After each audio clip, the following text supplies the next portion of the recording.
Oh, I've been having so much fun doing this, and you're going to see me doing lots of live streams in the next few weeks because I'm gearing up to go away on vacation, on a trip to Costa Rica for a speaker conference run by Canadians. You figure that out. So I hope you can tune in to this, but don't worry, all the episodes are going to be coming out every Tuesday and Thursday in a nice orderly fashion at bizbookpublishinghub.com. Before we get any further, let me formally introduce who we have with us today. It's been so much fun to host the Biz Book Publishing Hub, where we bring you real conversations with business authors who've navigated the ups and downs of publishing. Our panelists share their journeys from brainstorming their first ideas to launching their books and the unexpected opportunities that came next. These authors have faced the challenges of writing, editing, publishing, and marketing their business books, and they're here to give you the inside scoop. We'll discuss what worked, what didn't, and the strategies they use to get their books into the hands of their ideal readers. Whether you're thinking about writing your own book or want to learn from those who've been through it on how to leverage the book you've already written, I expect our discussion to be packed with advice, inspiration, and candid stories. So grab a coffee, get comfortable, and join us for an honest, engaging conversation about the world of business book publishing straight from the authors themselves. Before we dive into today's panel, here is a quick word from our sponsor. Without any further delay, with me today, we have Michelle Tillis Lederman, is the author of The Connector's Advantage, 7 Mindsets to Grow Your Influence and Impact, a follow-up to her best-selling book, The 11 Laws of Likability, because she knows the strengths of a relationship leads to success. She's multiple authors here, multiple books, so we'll have to hear a lot more about all of her books in a moment. Morgan Lim is the author of Unleashing the Power of Time, How to Optimize Your Sales Effort with a Time-Based Approach. He provides actionable strategies and insights for effectively managing time and setting priorities to achieve personal and professional success. Nicole Fende wrote How to Be a Finance Rockstar, the Small Business Owner's Ticket to Multi-Platinum Profits. Love that title, Nicole. She helps coaches, healers, and consultants grow profits and tame the numbers beast. Michelle, I'm going to kick things off with you. I'd love to know a little more about who you wrote your book for. Who's the ideal reader that you had in mind?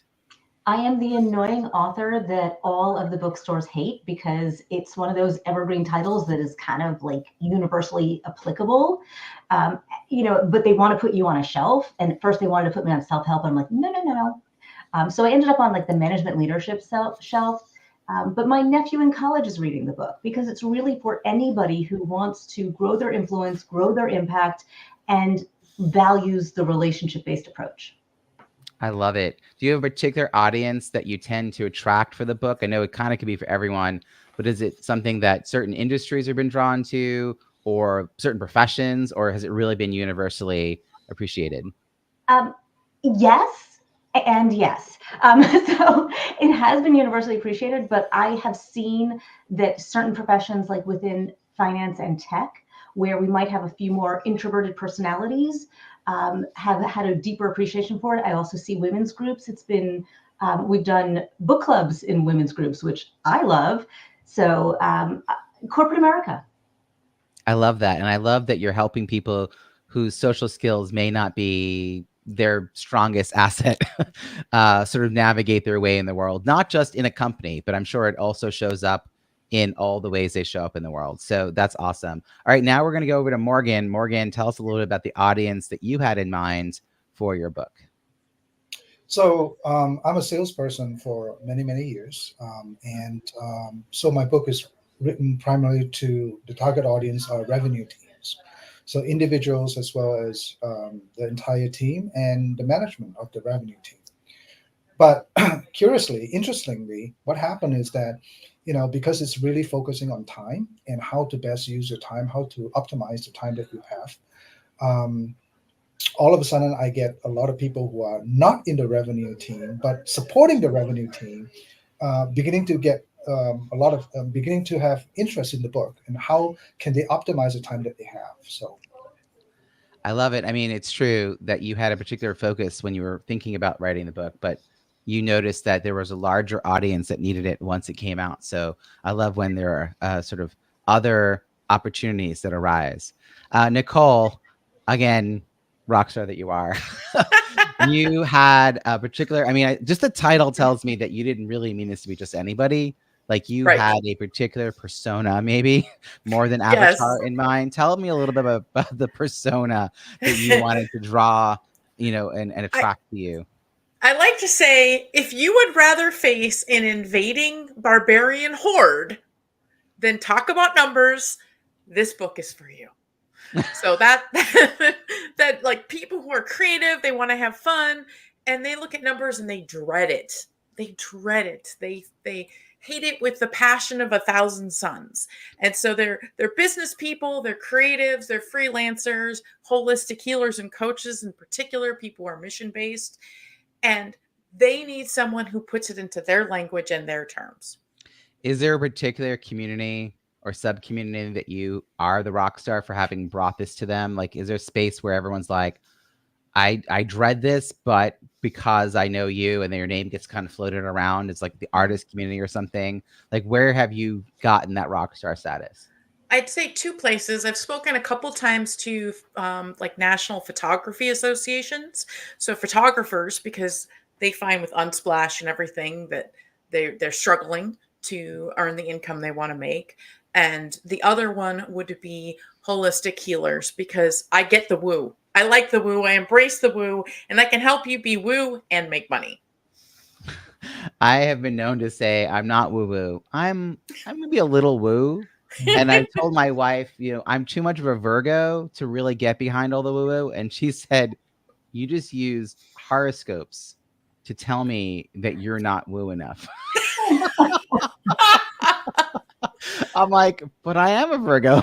Like, I'm not, I don't know how to respond to that. Like, I am the stereotype. So it was, yeah. So thank you for bringing the woo into the conversation. Morgan, coming back to you, I want to know a little bit about the ideas you had for writing this book. It sounds like, you know, and it started to universalize a little bit, but when you first wrote this, was it a problem that you had or a problem you were witnessing people have? Like, how did you identify it initially? It sounds like you were thinking about it as a role that people had in the world. Well, it's both. You know, I've always been, you know, very good at sales, right? In terms of applying my process, my methodology, and all that. But the challenge I have is there's no methodology in the sales world that teaches you how to manage time. So in the good old days, it's like, oh, you take a course in sales methodology, how to approach, how to keep your customer engaged and all that kind of stuff, how to prospect and all that, you know, the whole sales motion. And then separately, you have a course on time management, how to manage your time, how to be productive with time. The problem is that it doesn't really gel very well. It doesn't flows very well. So, and my weakness in forecasting, as you know, that forecasting, actually I have it on my board here. Forecasting accuracy is one of the you know, the linchpin of being successful in your career, in your sales career, if you want to move up the management or if you want to start your own business. And the underlying challenge for a lot of salespeople, you know, I recognize, is that the reason why their forecasting is inaccurate is because they doesn't know how to manage the time that the sales cycle, the time that to get the deals done. So when that is off, then all your forecasting is off. And that kind of bleeds upward to upper management. They can't forecast their numbers and so forth. So that's how light bulb, you know, goes off.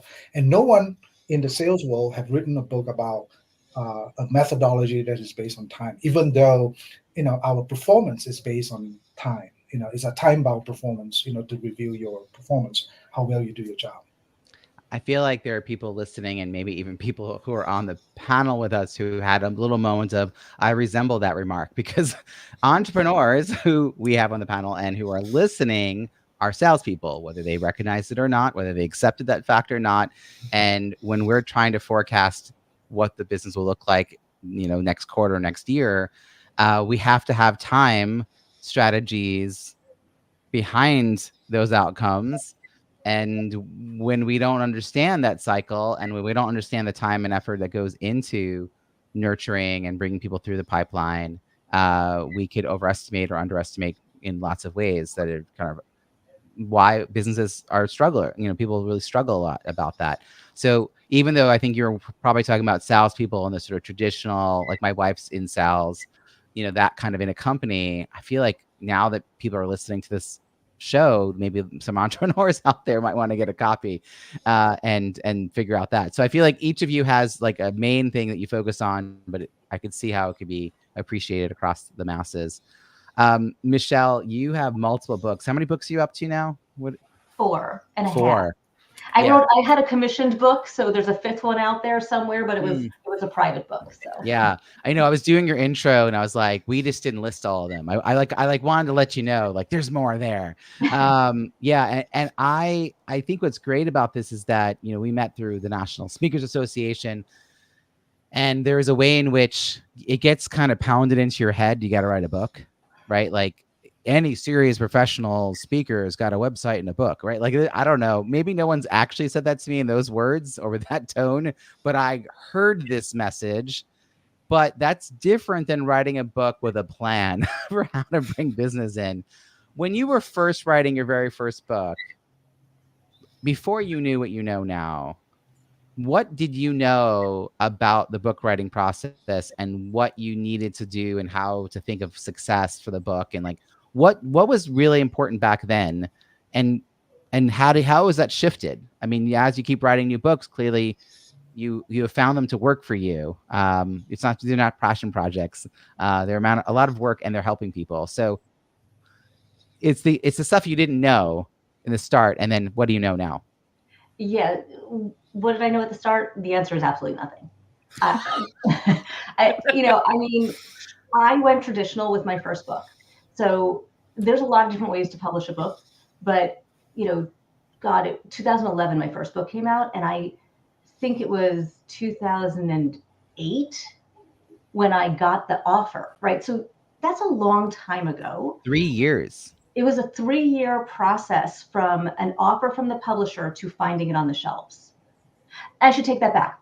It was a 3-year process from hiring the proposal writer and getting my proposals and then landing my agent and then getting offers and then choosing an offer. And then, so yes, that entire process was 3 years. And I'm really glad I went traditional because I didn't know what I didn't know.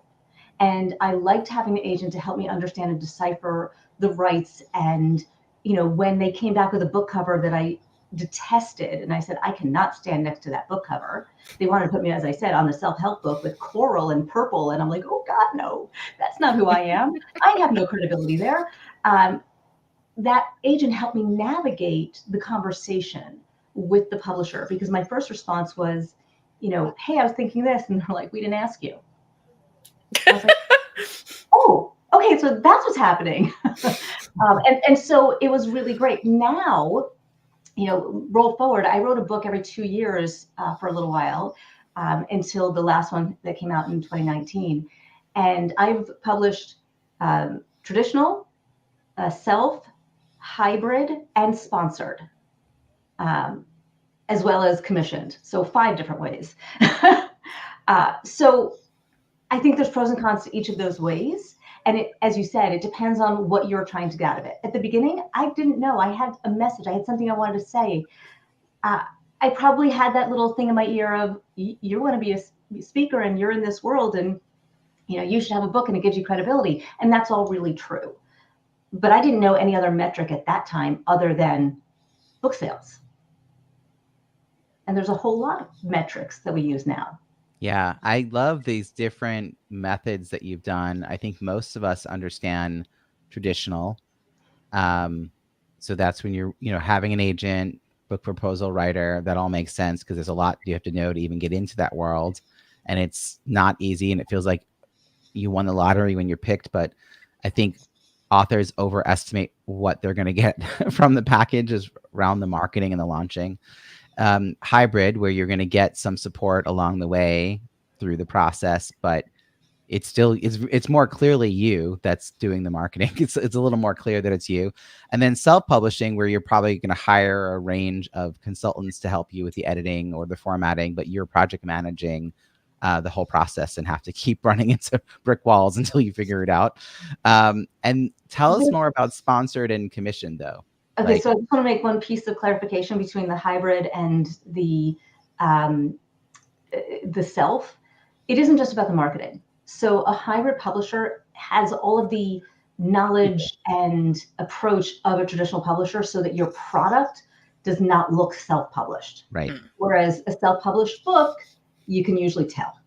Yeah, I just want to say, Michelle, like, I didn't have a lot of money for my first book, and I hired someone from one of those like Upworky type sites, and I was like, why does this? I was looking at the, the formatting, and my wife walks by, and I said, can you tell me why this doesn't look like a book?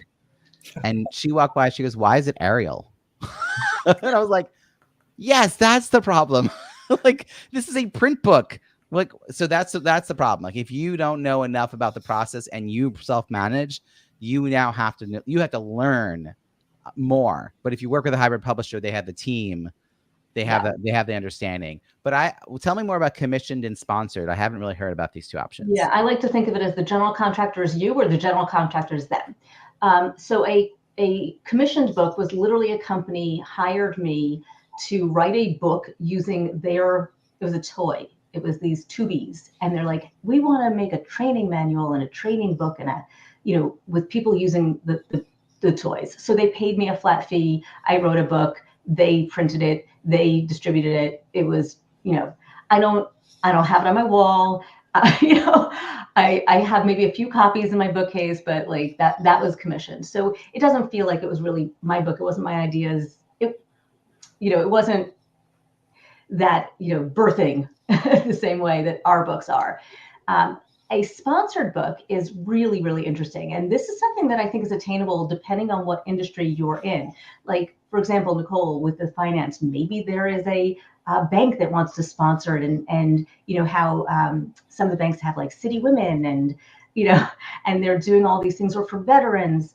So the veteran book was actually my sponsored book, and Citibank was actually the sponsor. It was produced by NBC, and we had 2 veteran organizations that participated. And the sponsor basically helps cover the production cost. And, because this was a book for, it was a give back, it was a pay it forward. It was to help veterans return to the civilian workplace. I wasn't really looking to sell it. So we decided to make the book free. I did get paid a small fee out of the sponsorship fee. But I didn't have any expenses in myself. And so it was really this conglomeration of people who wanted to make this difference that came together and produced this amazing product. That's really cool. I feel like I've seen versions of that where people are working together, 12 authors come together around a theme. So maybe a similar kind of idea. That's a compilation. That's a compilation. Are you being paid or are you paying? That's kind of the question. So, I have been invited many times to do a compilation book, and I have never said yes. And the way the compilation books work is they get 1 or 2 lead authors that drive sales, and they might be paid. But everyone else who's contributing a chapter also has a requirement to purchase a certain number of books. Yeah, it's a whole thing. And then you purchase them for less, and you're supposed to sell them, and maybe you'll make money, but not I think if people use that as a way to ladder into doing being an author, they should have as much planning behind their marketing and like the business strategy as if they were writing a book. Like, if you approached it that way, maybe this is a less expensive. I mean, because writing a book and publishing a book is not cheap either. Time, money, effort, one way or the other. So, but most don't. It's a great way to get an author credit if you want to get a foot in the door. It's a great way to get started. And a garage full of books. Nicole, thank you, Michelle. There was some new ideas. I hadn't thought about all those different pieces. And now, Nicole, I'm like, okay, so are you going to follow this sponsorship idea? This feels good. I want to know, Nicole, this book 10 years ago, I love that both of you wrote these books such a long time ago, being started with this process. Self-publishing has blown up. So I feel like it's just more prevalent now. I mean, maybe I'm just surrounded by authors, but I feel like there are more people who are able to publish. Right. Back when you got started, did you know other authors? No. Okay. So, in a word, no. You were like, I had read a book, so I'm qualified. I can do this. Okay. That's right. You had Word on your computer, therefore you were a writer. I get it. So how did you even conceive of this idea of using a book to help with your notoriety or your, claim to fame around your expertise? Like, I mean, how did that string together if it wasn't something, a path you had in front of you through other people? It was actually back to the comment that you said, Robbie. People say, if you're a speaker, you need a book and credibility. And I had always wanted to be a published author. When I was a kid, I wrote a lot of science fiction. I love science fiction. So I wrote fiction. And as people were talking about, oh, if you write a book, it's this credibility. And I was doing speaking engagements. And I thought, well, I could do that.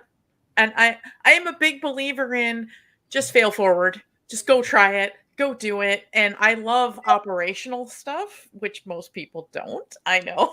So I enjoyed researching the nuts and bolts of the industry and how did it work and what are the mechanics behind the scenes. That led me to publishing it myself, actually creating my own publishing company so I can publish my stuff and other people's stuff. So it just started with, I think it'd be a great idea to reach people. And, I always wanted to be an author. I've met so many people because I've been building this Biz Book Publishing Hub who have all these different experts writing, editing, publishing, marketing books who created the business that's related to books because they needed to create it for their own book. And it's like, if you're going to go through all this effort to learn it, you're like, well, then, and then your friend's like, well, you helped me publish my book. So did that organically happen? Or what was the moment we were like, I'm going to actually make this a publishing house that I'm going to publish people's books? Like, what was the shift? The shift was initially I had offered like an information product about, hey, you could do this yourself. Because I thought, well, I did it myself. Doesn't everyone just want to do it themselves? Right? Because you are not your client. And so at least in my case, you are not your client.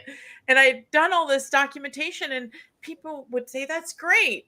And they'd never do anything with it. And I finally had a friend who said, Nicole, I hate to break it to you, but they're not going to do it. So either you do it for them or stop talking about it. I love friends that are very blunt. And are you still offering these services? Yeah, I actually have co-founded a company called Creatopia to focus on creative business, creative publishing, that sort of thing. So I love it.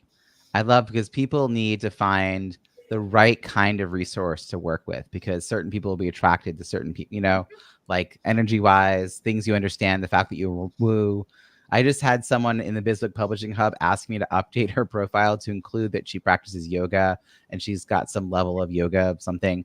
And is it related to books? Not really, but for the person who's writing a certain kind of book, it will signal like she's open to hearing about it, which is cool, which I think different people have to find those resources. When you first got started and you knew nothing, you just went for it. What have you learned? Like, what is the most profound thing that you're like, oh my gosh, I wish that I had known that before I went on this path, always pack X, on this journey. I would say, and I'm sure every author, everybody on this panel will say the same thing. You need a really good editor. You cannot edit your own work. And I would follow that up with, it's okay when you get the first draft back and you see a lot of red or whatever it is in Word now, because I wanted to cry. Like the first time I was like, oh my God, I thought I was a writer. Is this a bad idea? Should I just stop? And, it's normal. And now I am in a writer's group and I am telling that to other people and I have that community. So I would say to anybody who's looking to write, I was a paid blog post back when blog posts were really big and I was getting paid to do that. It's a very different thing to write a book. Michelle, it looked like you wanted to jump in. What do you want to add?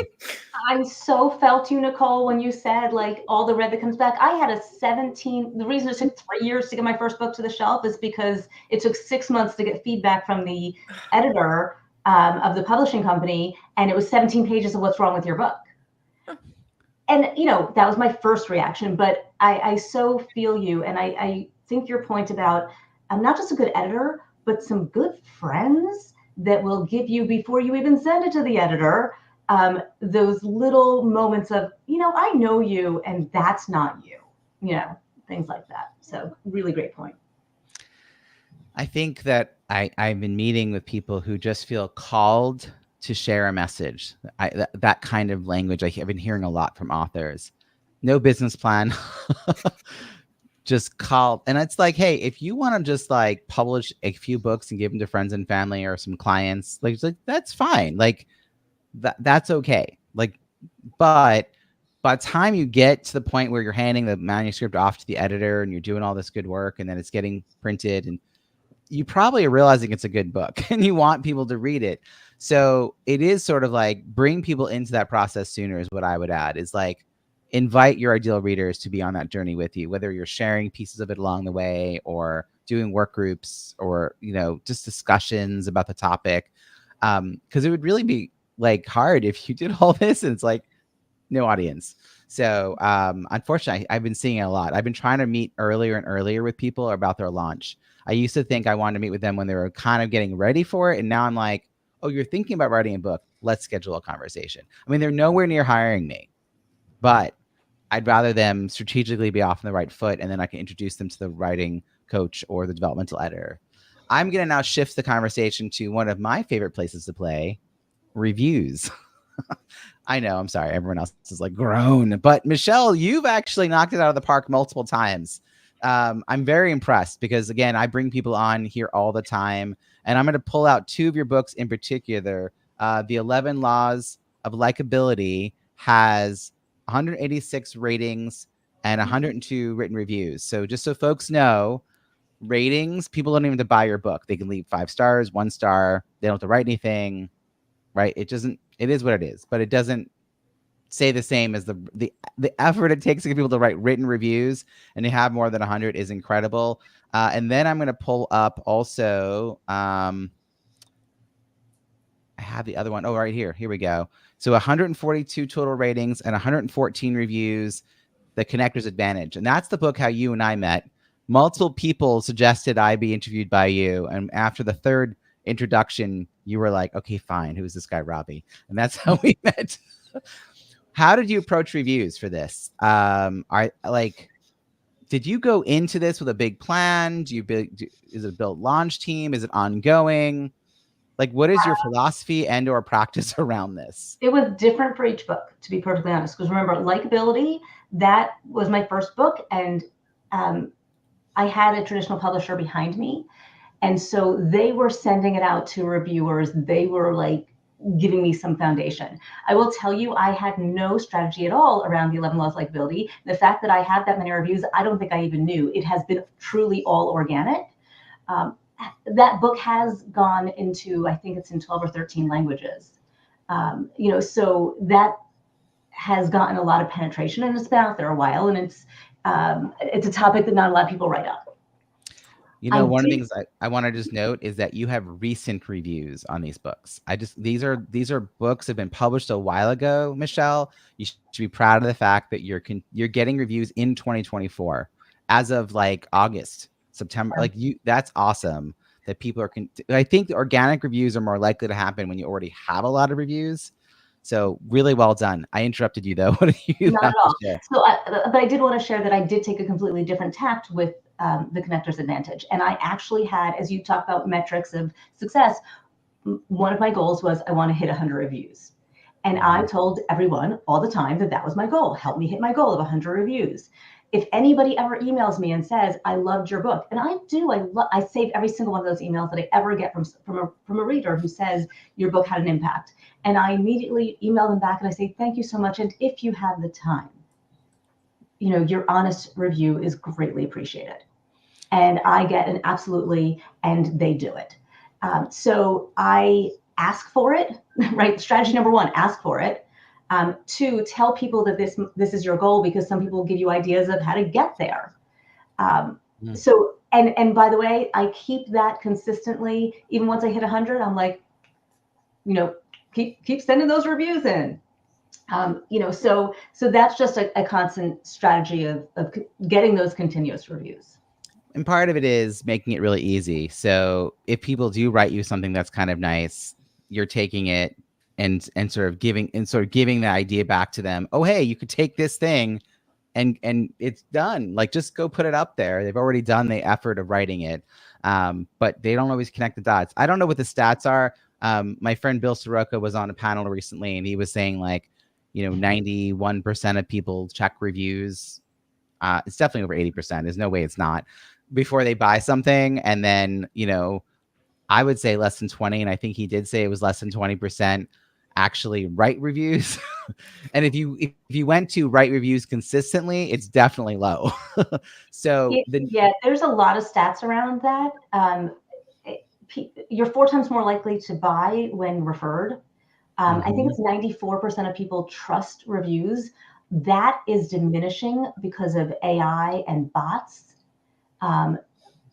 My youngest actually wrote, my oldest actually wrote their portfolio to get into Michigan about how they wanted to create a service to vet out all the bad, fake reviews, good or bad, right? Because, people post bad reviews that are not real.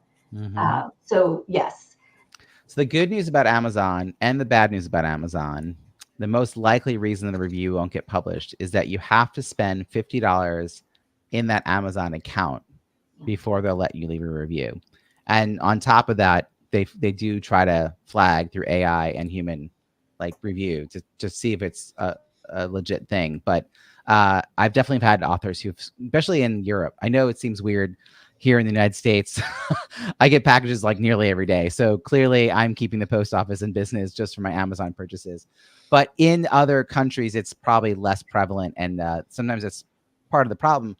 But one of the things I do with my launch process is I collect reviews before the book is published through a Google form. And that's what I got the author to do. And that way, if there's a problem posting the review, they could then direct them, hey, would you mind posting on Goodreads? There's no requirement to buy anything. Or as a LinkedIn recommendation. Or I could make a social graphic for you to share. Or do you mind if I put it on my website? You could, once it's been written, there's lots of things you can do with it if you have it. But if they go, oh, I don't know what happened. I hit go and then it never came. And I got this weird message from Amazon. You're never going to see that text again. You can also use your endorsements, right? So I did have a launch team, following Robbie's great advice. I had a launch team for my latest book. So I had people willing to write reviews, but I also had people who endorsed. And then I would just send them back their endorsement with a direct link. And talk about make it easy for them. You can create a direct link to exactly where the review goes up on Amazon. Say, click this link and cut and paste. It will take you 30 seconds. And most people will give you those 30 seconds. Yes, particularly if they were committed to doing the endorsement, which is the content, the little advanced praise inside the book, either inside first few pages or the back cover, maybe. The best advice I got from this panel around that, Michelle, was to actually set them up to do a social post. So yes, the review on Amazon, that's great. But giving them their text with a nice graphic with their picture and title and the quote they have or the pull quote, something that is branded, but also makes it look nice for them. And they'll give it to their team and it'll get published and you'll get tagged. And it's just another way of amplifying. Reviews are hard. I mean, there's no way around it. I'm not surprised Michelle's good at it. Michelle's books are all about relationships and likability. So, I mean, it's built in. I'm going to shift to our other two friends and take you off the hot seat. I know no one wants to talk about reviews if they haven't hit over 100. So my question to Morgan is, other than trying to get reviews, what's been sort of the difficult challenge for you in this process? I mean, when you were getting ready with this book, did you know other authors? Did you have access to the resources you needed to get the book, out of your head and written and edited and published and marketed? Where did you need to bring in team people or get support? Yeah, so I have no experience. I don't know any author personally. I don't have any experience. I didn't consider myself an author when I was, conceiving this book, trying to put it together. It was more about, for me, it's really about, I've codified a sales process, a methodology. And I see myself as someone who is teaching this and mentoring my fellow colleagues and salespeople about how to be more effective with their time. So that was my areas of focus. And the book came in through organically when I put in together all my notes and, what is the best practices and what are the things that I do that is different How do I augment the existing sales training that I have, to create something new, right? Something that is more effective. So for me, the goal is always has been to start my own consulting business, to train and elevate the game, the sales game. In a nutshell, what I really want to do is really to elevate the experience for both buyers and sellers, to make it more engaging, more productive for both, right? And because time is money, so that was my goal. And I put together the notes, and throughout the notes, I starting to form a book. And so I started writing it and then getting other people to read it, sales managers, my former VP of sales. And so they gave me some feedback on, and that took a lot of time, several years, to tweak it into a methodology. So my goal really is really to try to create a new methodology, not so much to publish a book.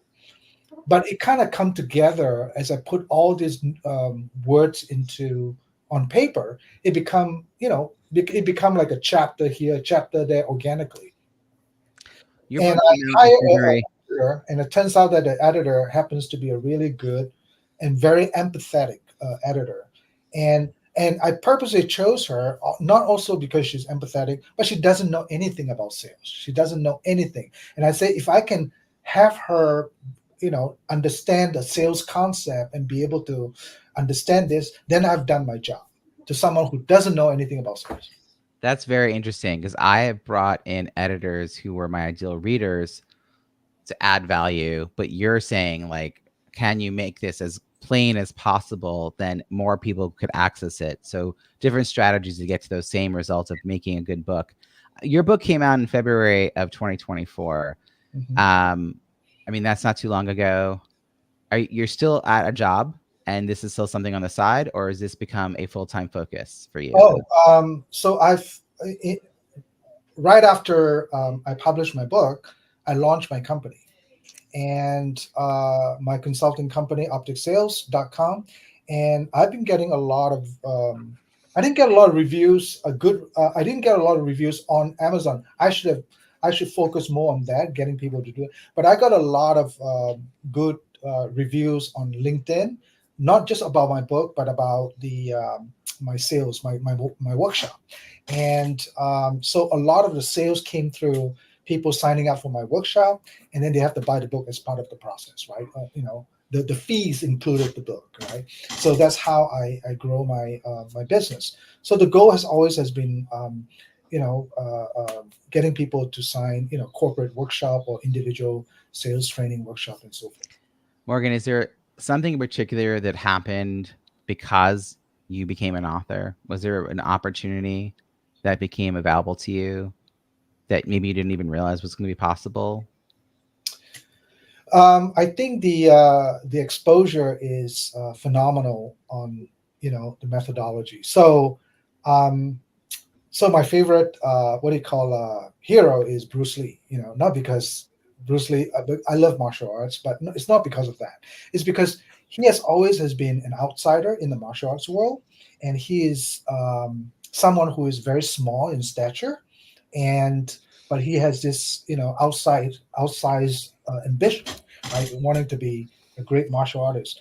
And he is always, and he was able to create a methodology.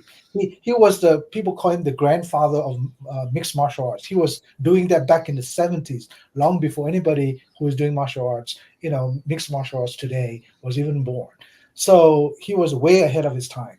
So the only way for him to put it all together was to create a book that he called Jikundo, which is his martial art. So he didn't see himself as an author. He see himself as a philosopher, right? But he has to use book writing as a way to express his philosophy, right? So, I saw the same thing in this. I wanted to create a new sales methodology. And I find, writing is a way to do that, right? And it helps me improve my pitch on getting people to sign up on my workshop. Thank you. So the book definitely benefit, and now I should be actually paying more attention to that. That wasn't the skill set that I have. My skill set was in selling, not in writing book. But Well, selling and marketing, not the same thing, which is yeah, apparent when you're a person who knows sales. yeah, And now you have to market the book. yeah. I'm going to So bring Nicole in here. Nicole, your book is a decade old. You're celebrating a 10-year anniversary of your book. So congratulations on that. That's huge. I'm curious, like, what was the most effective marketing strategy for selling lots of books? I know, like, individual book sales, not where it's at. I mean, maybe in the very beginning because we're trying to get reviews and focus on our launch team, but how do you sell lots of books at once? Have you done collaborations? Is it part of a course you're selling? Is it from speaking? Like, what has spiked numbers of books moved over time? Probably the number one is speaking, and number two is I did a huge launch that I had a huge tail effect. So I did.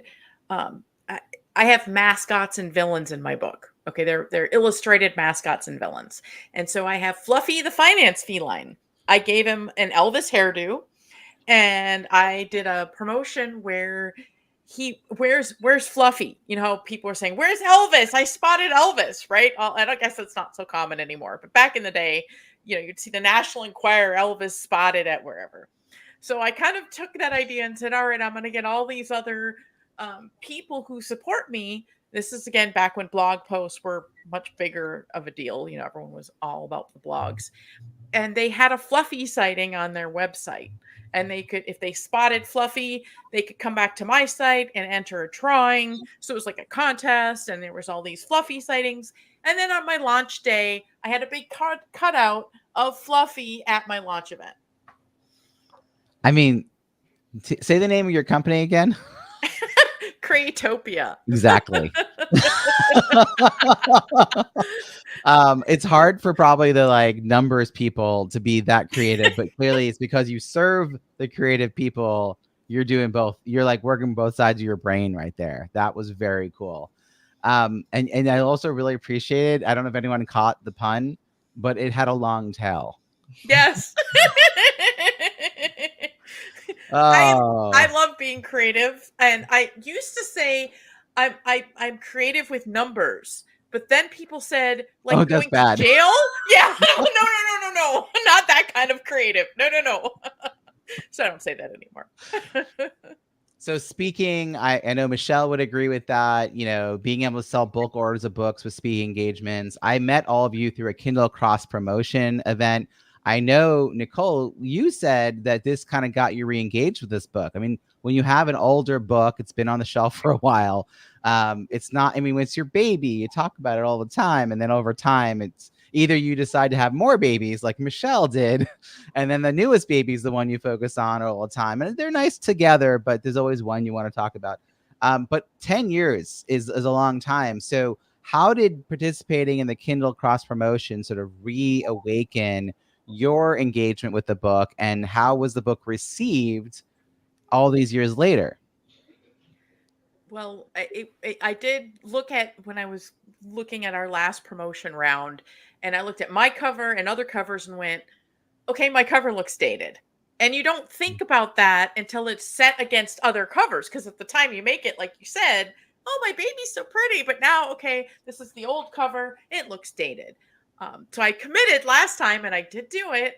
I went to my creative partner in Creatopia and said, okay, Monette, I need a new cover. So I have a new cover, and it's very different than the current cover. We'll see how it performs. I like it. The other thing is I was talking about it more again. I participated in reviews. I got a couple new reviews. It's, I think, just giving it a little bit of that love, so it's not the, you know, unwanted stepchild, is important, because I do have a second book. So you're right. The more recent book can get talked about. Yeah. I've heard from quite a few people. There's been two ends of the spectrum that have been interesting for the Kindle cross promotion, because we're doing it now twice a year, July, November. And there are people who, like you or like Michelle, have multiple books. They got to figure out like which book, or you can be like Bill Soroka, all the books, go in, whatever it is. Cool. We'll push all the books out. And then there are people, actually, we're getting ready for the next cross promotion as we record this. I am working with 3 authors who are going to be, they're building their launch teams and getting reviews in October. Their book either goes live on Amazon on November 4th or November 11th.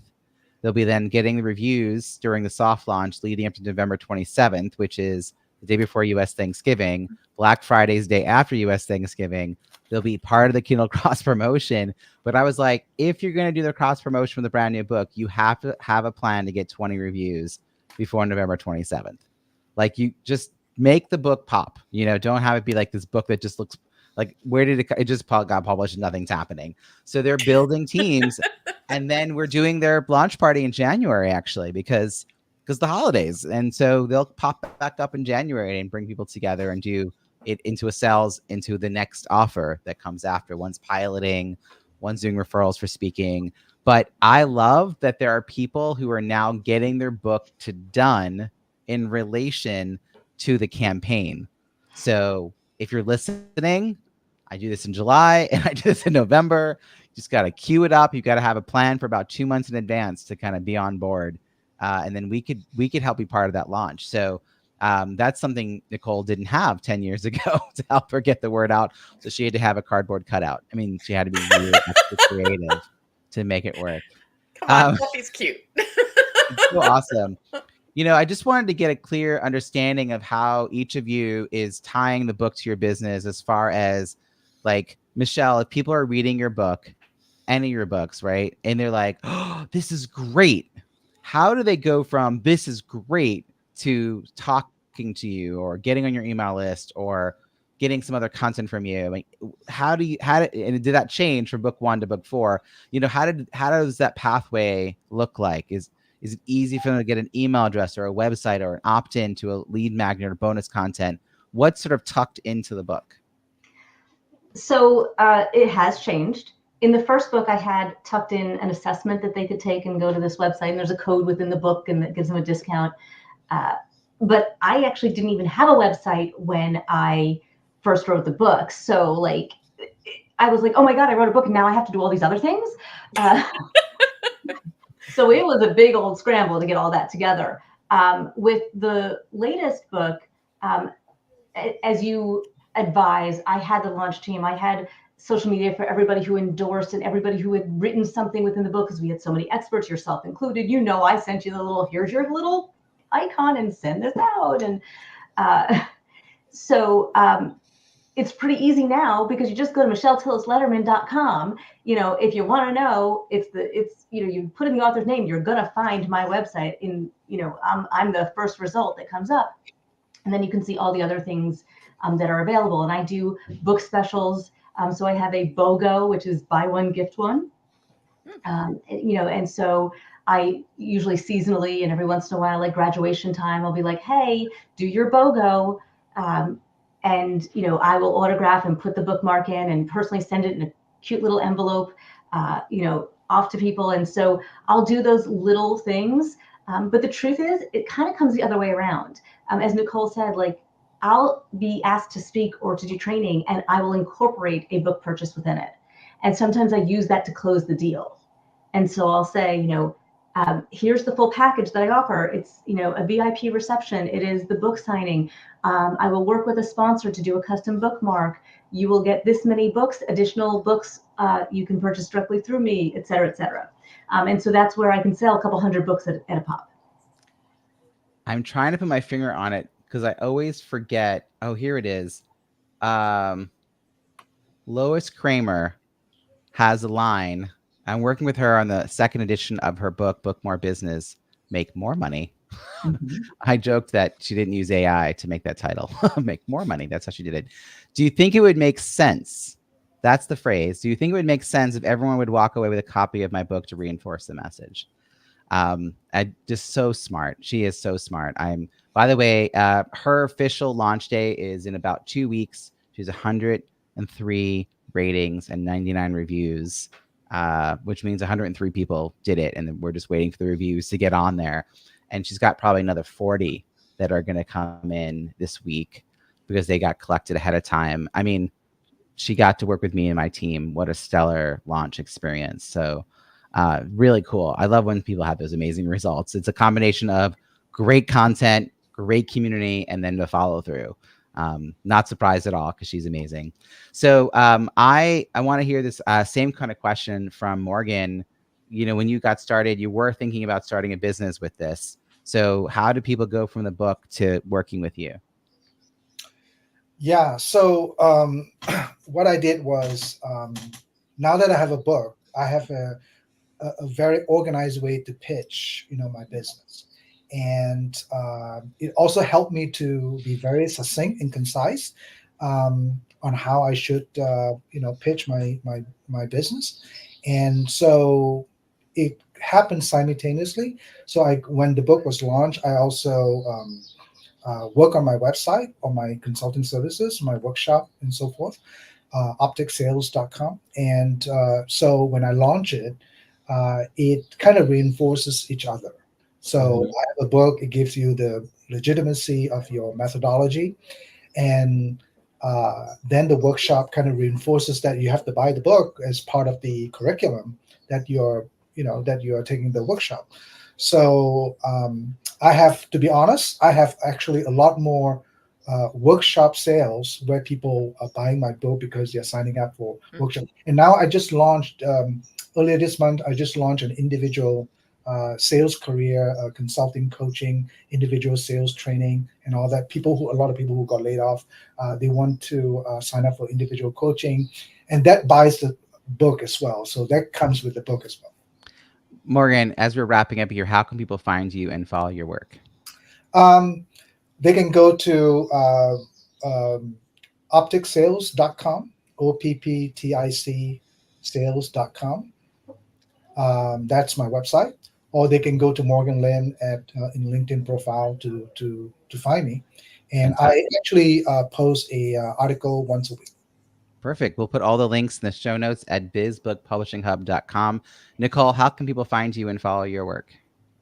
Go to creatopia.studio, not .com, .studio, like art studio, creatopia.studio, or just search for me on LinkedIn. That's usually the best way to get a hold of me. Yeah, we've got lots of links there for you. And Michelle, where can we find you and all the books that you have? Best place to start is my website, which is Michelle Tillis Lederman, LEDERMAN.com. And from there, you can find all the books. You can find me on LinkedIn. I have a newsletter also that goes out once a week. You can join my email newsletter. I actually have an online course called the Connected Leader Club, which is a new offering. So it's not actually linked from my website, but if you just go Connected Leader, you'll find it. Awesome. I'm going to put all the show notes at bizbookpublishinghub.com, where you'll also find more than 50 experts ready to help you as an entrepreneur navigate becoming a successful author. We also have an invitation to come to a free virtual networking event for writers and authors. And of course, these amazing show notes. Thank you, panelists, so much for joining us. Thanks for having us. Thank you.